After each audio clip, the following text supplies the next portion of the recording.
Life was mostly predictable for me, Sarah, a 30-year-old fiercely climbing the corporate ladder.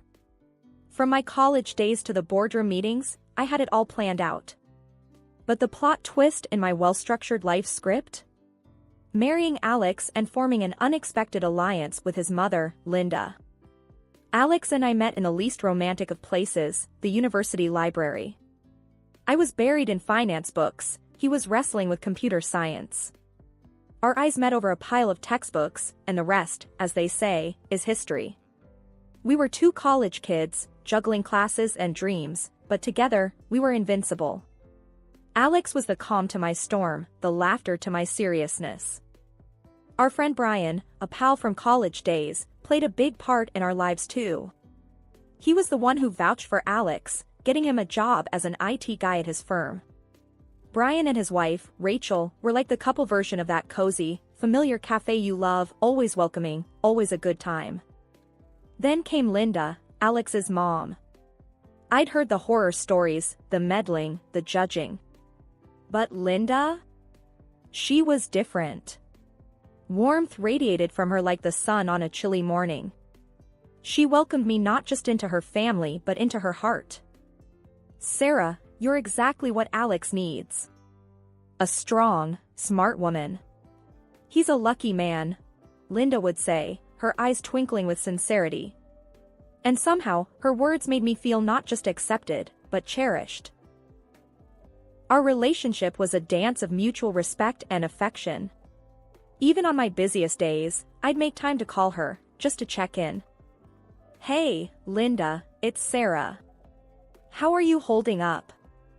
Oh, dear, just the usual. But tell me, how's work? Don't let them overwork you, Linda would reply, her voice always laced with concern.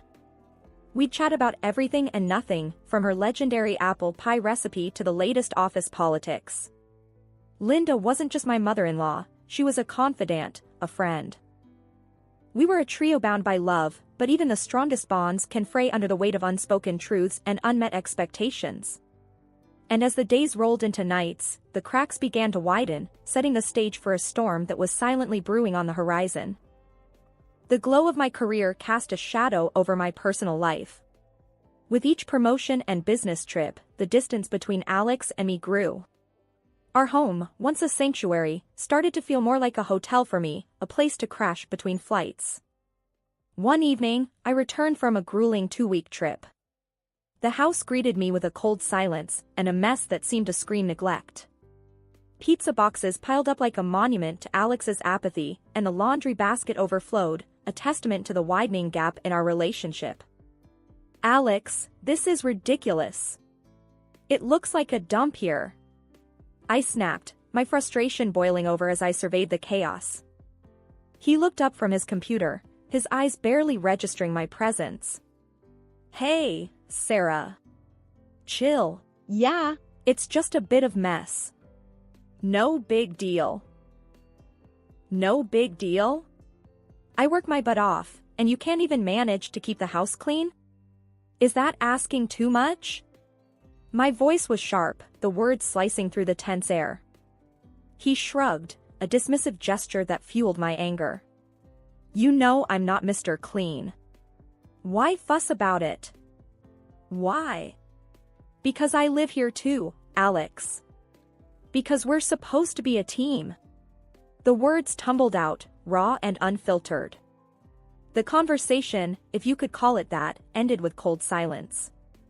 Our home felt more like a battleground, our conversations reduced to terse exchanges and resentful glances. The next day, Linda called.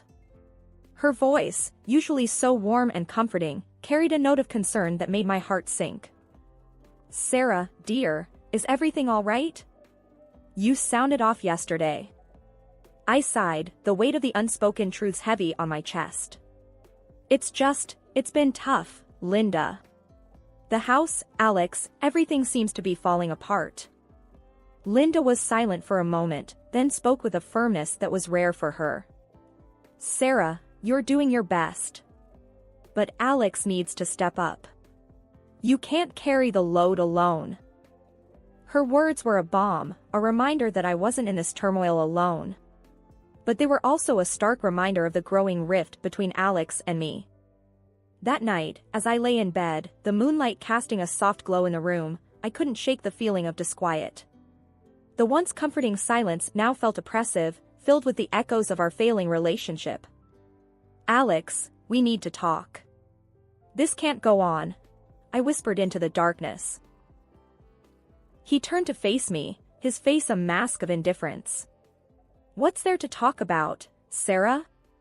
It's just a bit of mess, not the end of the world." "But it's not just the mess, Alex. It's us. We're drifting apart, and if we don't do something, I'm afraid we'll end up strangers living under the same roof." He didn't respond, the silence between us growing louder than any words could. In that moment, I realized that the cracks weren't just beginning to show, they were widening, threatening to split the very foundation of our marriage. The days leading up to Thanksgiving were supposed to be filled with the warmth of family and the joy of togetherness. However, life had other plans. Linda was hospitalized due to an exacerbation of her chronic illness. The hospital's sterile, impersonal halls were a stark contrast to the festive atmosphere we had hoped for. Sitting by her hospital bed, I held her hand, her usual warmth diminished by the cold touch of 4 needles. "Linda, you won't spend Thanksgiving here. I'll pick you up and we'll celebrate at home, just like we always do," I assured her, squeezing her hand gently.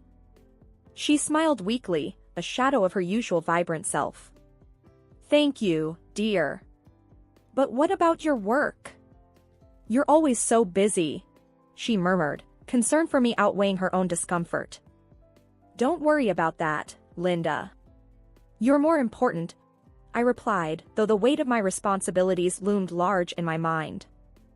However, just as I was ready to put work aside for family, my boss dropped a bombshell. He called me into his office, his expression grim. "Sarah, we need you on an urgent business trip. It's critical, and I wouldn't ask if it weren't absolutely necessary." I felt torn, caught between my commitment to my family and my duties at work. "But sir, it's Thanksgiving, and my mother-in-law is in the hospital. I promised her I'd be there," I explained, hoping for some understanding. He sighed, his gaze fixed on some unseen dill. "Sarah. I understand your predicament, Sarah, but this is a matter of great importance. We're counting on you."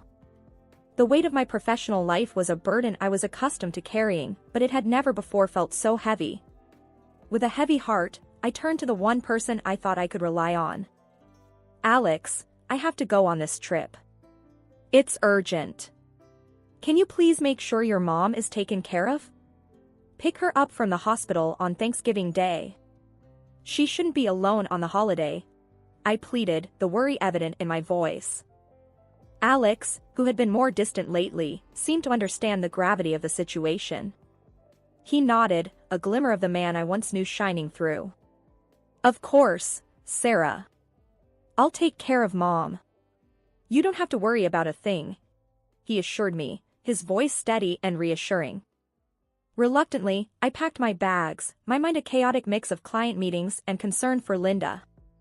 As I left, I glanced back at our home, a place that once represented comfort and love, now a symbol of the sacrifices and choices that define our lives. On the trip, amidst the endless meetings and business strategies, my thoughts constantly drifted back to Linda and Alex. I found myself checking my phone incessantly, hoping for an update, a sign that everything was as it should be. But it was the silence that spoke volumes, the absence of messages or calls that painted a picture far from the reassuring promises made. As the critical hours ticked away, the unease in my heart grew, a foreboding sense that this Thanksgiving was going to be unlike any other we had ever experienced. The silence of my phone was deafening, each missed call to Alex a growing echo of my anxiety. The business trip, usually a whirlwind of meetings and networking, felt like a slow crawl, each moment stretching out with worry for Linda and frustration towards Alex. I tried calling again, the phone ringing hopelessly into the void. "Come on, Alex, pick up," I muttered under my breath, the bustling airport around me fading into a blur. The call went to voicemail, again. My mind raced with worst-case scenarios, each more troubling than the last. In desperation, I dialed Linda's number, half expecting the same cold silence. But after a few rings, her frail voice came through, weak and tinged with sadness. "Linda, it's Sarah. I've been trying to reach Alex. How are you? Is everything set for Thanksgiving?" My words tumbled out, a mix of hope and dread. "Oh, Sarah." Linda's voice broke, a soft sob cutting through. "I'm still at the hospital. Alex, he didn't come." My heart sank, a heavy weight of betrayal and worry settling in. "What?" "But he promised. He said he'd be there for you." The words felt hollow, a stark contrast to the chaos of emotions inside me.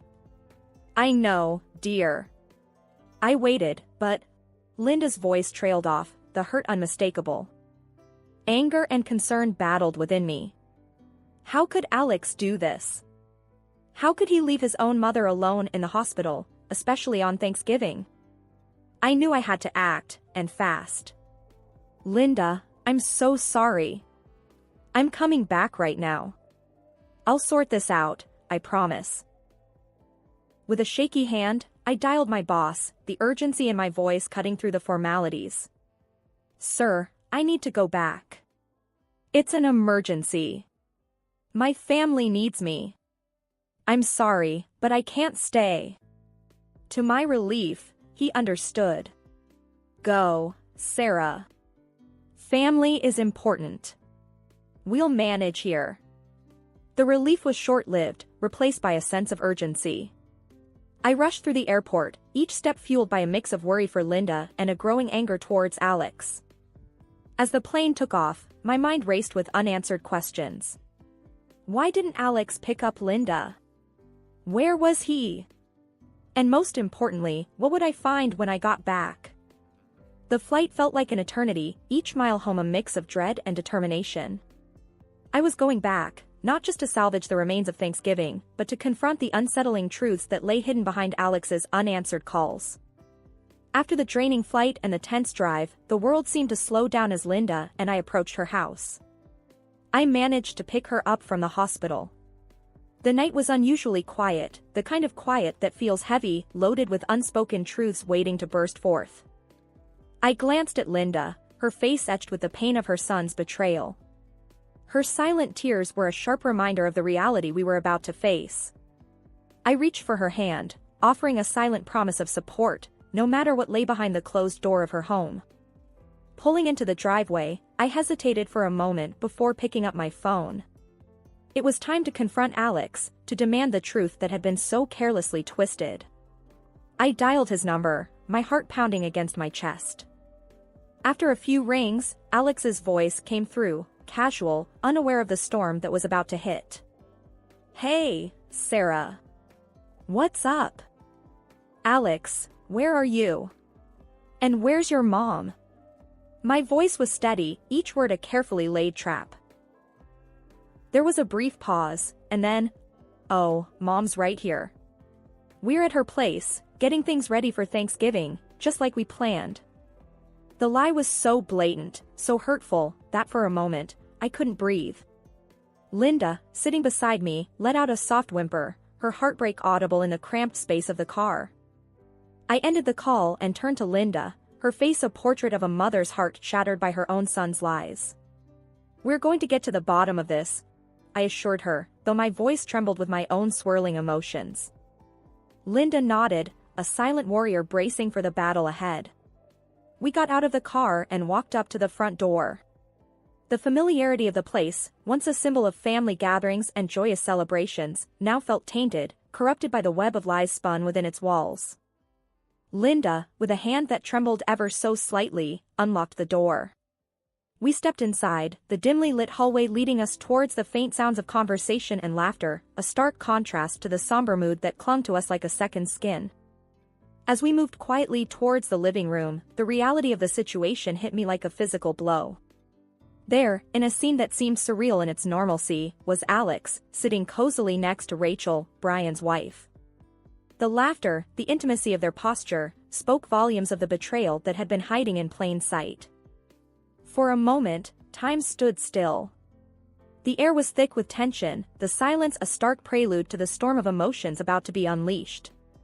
Linda's presence beside me was both a source of strength and a poignant reminder of the pain inflicted not just on a wife, but on a mother. The silence in the room was deafening, the air thick with the tension of a moment that none of us could have imagined.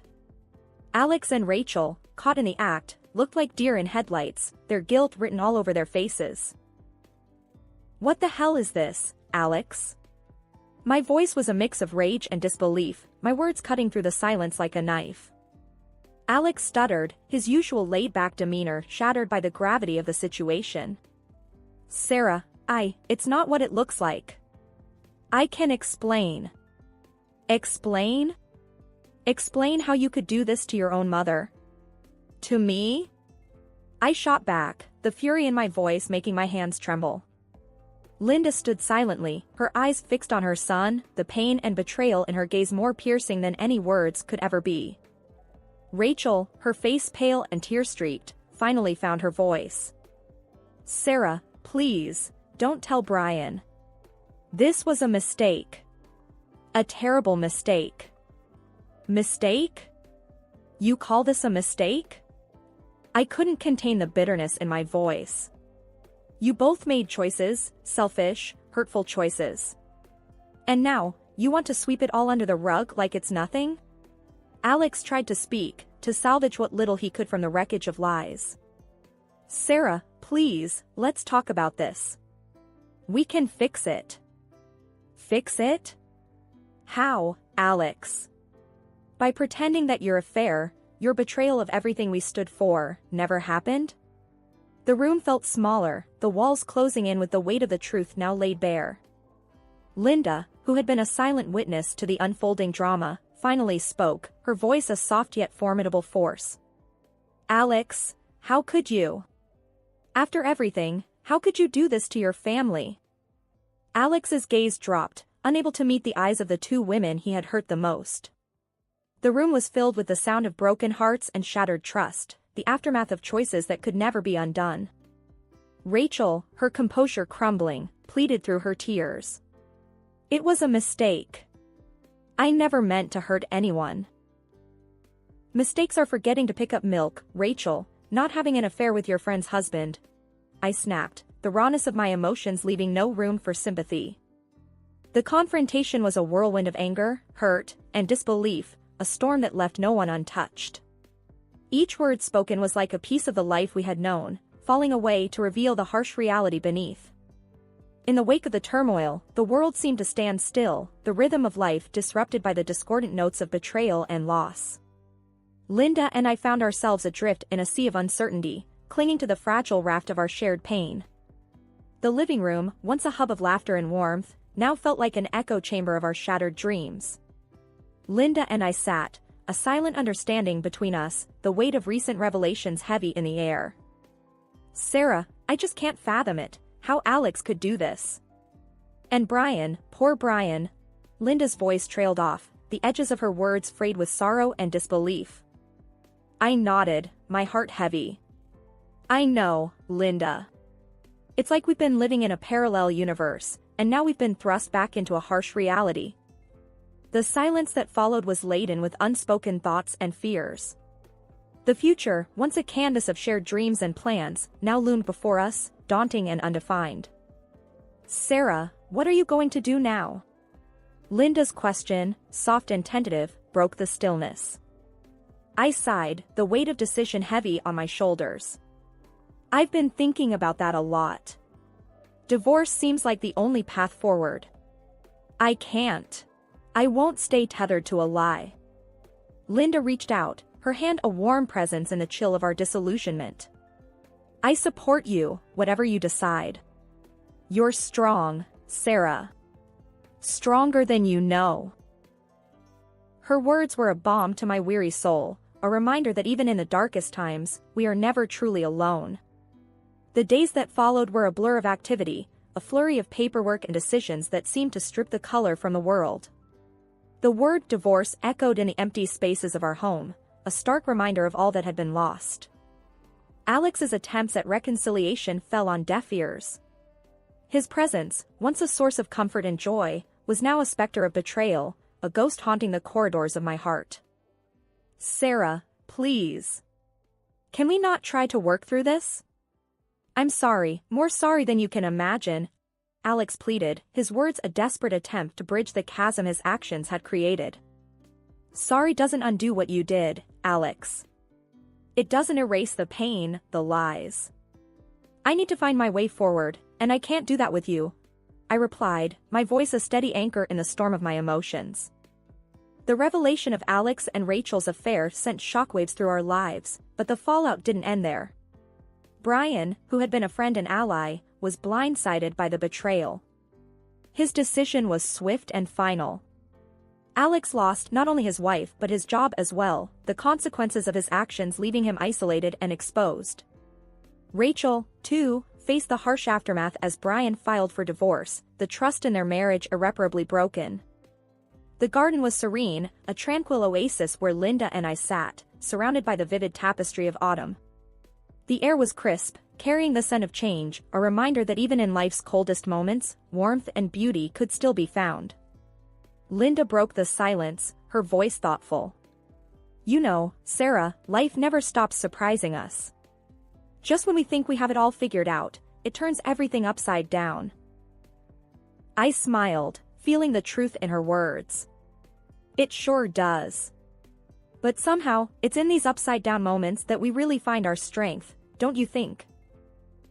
She nodded, her eyes reflecting the wisdom of experiences lived and lessons learned. Absolutely. Strength and maybe a bit of stubbornness too. Our laughter mingled with the gentle rustle of leaves, a symphony of resilience and renewed spirit. The conversation drifted, touching on memories, dreams, and the open road ahead. I've been giving it a lot of thought. I began, the idea that had been simmering in my mind now ready to be shared. I think it's time for a new chapter, Linda. A new place, new faces, a new start.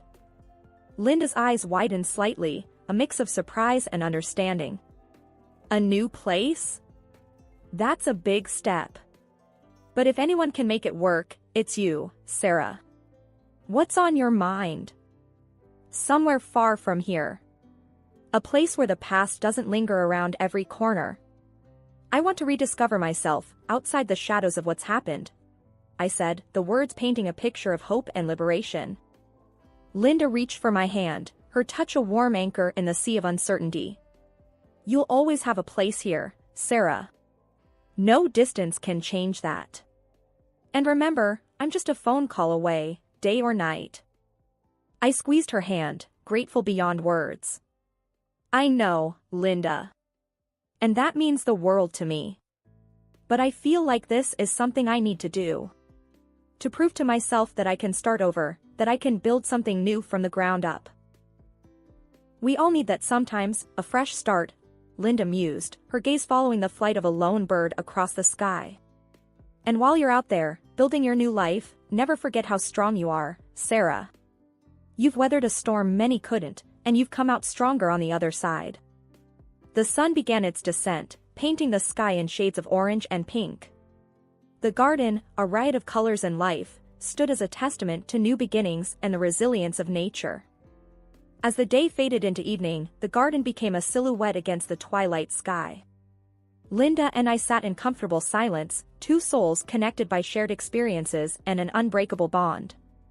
With Linda's support in my heart and the lessons of the past in my mind, I stepped into the new chapter, ready to embrace whatever lay ahead.